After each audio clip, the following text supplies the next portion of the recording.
السلام عليكم ورحمة الله تعالى وبركاته. مشاهدي الكرام، غادي نقدم معكم اليوم الكوتي اللي غادي يكون من عدة وصفات خفيفة، وصفات مسائية، من المملحات، من الحلويات، وكل شيء غادي يكون ما شاء الله. يعني كل شيء جا هو هذاك.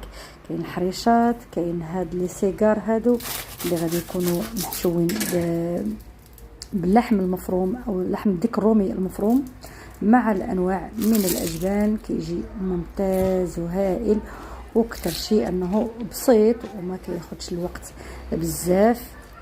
وكذلك غادي نقدموا معكم المملحات اللي غادي يكونوا بهذه الطريقه هذه على شكل يعني لي توست، غادي يكونوا كذلك معمرين باللحم المدخن وهاد التشكيله هذه.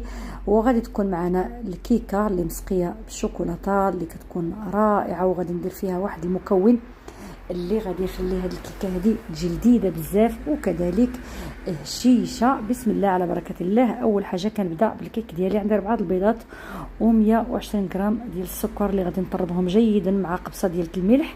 من طبيعه الحال ينطربوا جيدا بالمكسور او حتى بالطراب اليدوي، ماشي مشكل. هادو كان خصنا نخدموهم مزيان وصافي حتى كيتغير اللون ديال البيض. نضيف كاس عنبه ديال الزيت او 150 ملي، كذلك نطربوهم شي شويه. وهذا هو المكون العجيب اللي استانا في هذا الكيك هذا، اللي هو السيرو ديال اللوز. وكنضيف عليه يعني كندير ربع كاس او اكثر شويه ديال اللوز او السيرو ديال اللوز، وكنضيف عليه الحليب حتى كيمتلئ الكاس كامل. وكذلك علبه من الياغورت هنا باش تجيني الكيك، يعني الكيكه ديالي غادي تكون شويه كبيره. كذلك نطربوا هاد المكونات كلهم مع بعضياتهم.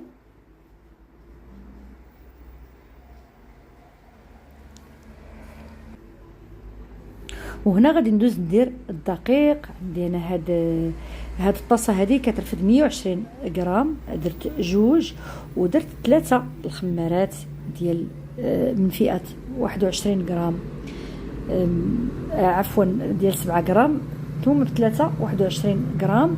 كنطرب جيدا. السر ديال هذا الكيك باش كيجي ناجح وممتاز، يعني كنعطي له حقه في التراب من بعد ما كندير الدقيق.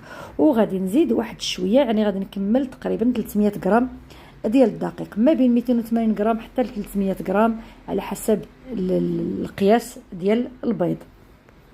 كنطرب كل شيء جيدا، يعني واحد 5 حتى ل7 ديال الدقائق وانا كنطرب في الدقيق. وهنا عندي المول اللي دهنته من قبل ودهنته بالزبده ورشيت فيه الدقيق ونفطو مزيان ودخلته نفرغو. كندخلو الفران 160 درجه او 170 درجه. انا عندي الفرن كيسخن دغيا فكندير غير 170 وكنخليه 45 دقيقه. هنا غادي ندوز باش ندير الحريشات. درت تقريبا 600 غرام ديال السميد، درت 2 معالق ديال السكر، درت واحد الفانيليا، واحد الخميره الحلوه من فئه 7 غرام، والقليل من خميره الخبز، ومن طبيعه الحال الملح.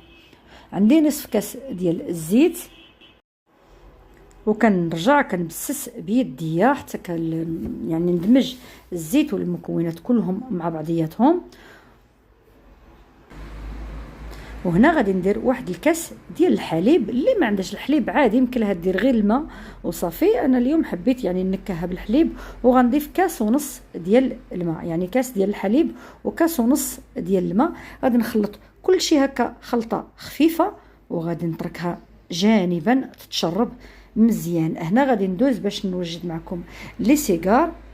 عندي جزره محكوكه، فص ديال الثوم، واحد تقريبا 200 غرام ديال الكفته ديال الديك الرومي واللحم المفروم الديك الرومي، بصيله صغيره، شويه ديال الفلفل الاسود، وشويه ديال الملحه، وشويه ديال زيت الزيتون. وغادي نحط كل شيء يتشحر فوق البوطه على نار معتدله. ندوز غادي ندير معكم ثالث مملحات اللي غادي يكونوا بالطوست، اللي غادي ندهنوا بالجبن، اي جبن نتوما كتفضلوه. وكندير هاد الشرائح ديال اللحم المدخن، وكذلك كنضيف الشرائح ديال الجبن اللي هو الفرomاج ساندويتش. والقليل من الصلصه، الصوص الجيريان او اي صوص نتوما كتحبوا. المهم المتوفر عندكم في الدار. يمكن لكم ديروا حتى مايونيز كيجي زوين، غير هذه شويه شويه د الحار، فكنفضل انني ندير الصلصه الجزائريه، كتجي ممتازه الصراحه في هاد لي توست او في المملحات بشكل عام. صافي كندهنوا وكنرجعوا وكنغطيو بالطوسطه واحده اخرى. صافي من بعد ما كنسالي هاد الخمسه ديال الحبات ديال الطوست كندهنهم بالزيت البلديه. دهنوا بالزيت البلديه او بالزبده، داكشي اللي بغيتو. انا كنفضل زيت الزيتون. صافي كندهن بحال هكذا باش نقدروا ندخلوهم الفران يتحمروا. صافي كنجيب السكين وكنقطع على هذا الشكل المثلث.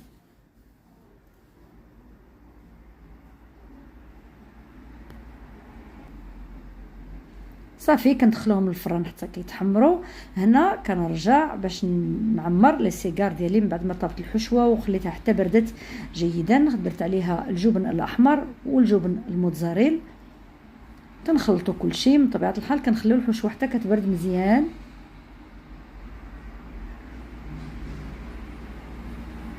وغادي نبداو نعمروا في لي سيجار ديالنا. كنجيبوا الورقه ديال البسطيله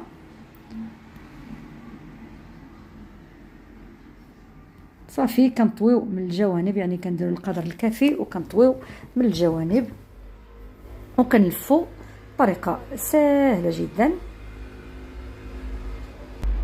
صافي كنستمروا نفس العمليه وكندير واحد شويه صفاره البيض في الطرف وكنجمعوا به.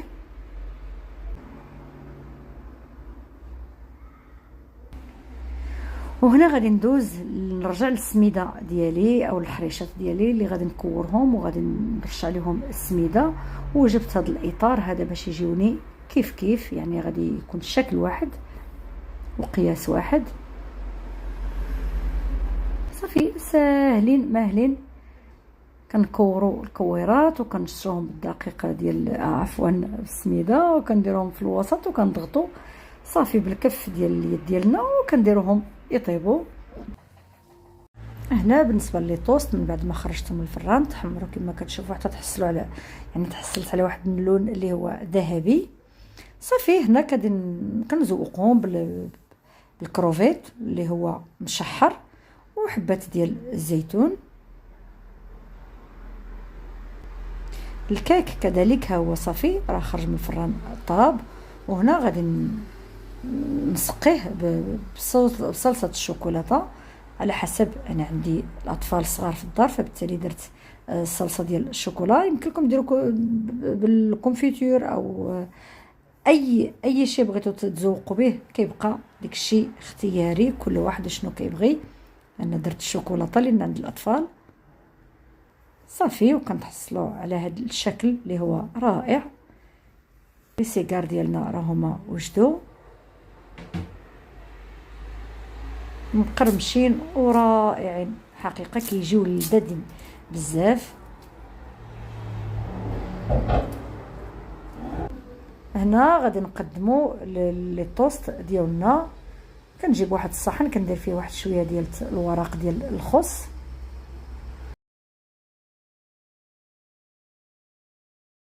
صافي وكنبقى نستف. هنا بطبيعه الحال من بعد ما جاتني يعني كنت وصيت على طوماط سوريز عاد جات. انا ضفت كزيد، يعني كنضيف كل ساندويتش كنضيف له حبه من طوماط سوريز. وكنتحصلوا على هاد المجموعه ديال التشكيلات مملحه وحلويات كذلك. صافي كنزيد نزينها هكا بالخيار داكشي اللي عندنا او المخللات، يعني كنزيدو كنزينو بهم هاد الصحن هذا. صافي هذه هي الطبيله ديالنا. نتمنى تكون عجبتكم الفكره ديال الكوتي. الا عجبتكم احبابي ما تنساوش ديروا لنا لايك وتشاركونا في القناه. الى هنا اقول لكم دمتم في رعايه الله والسلام عليكم ورحمه الله تعالى وبركاته.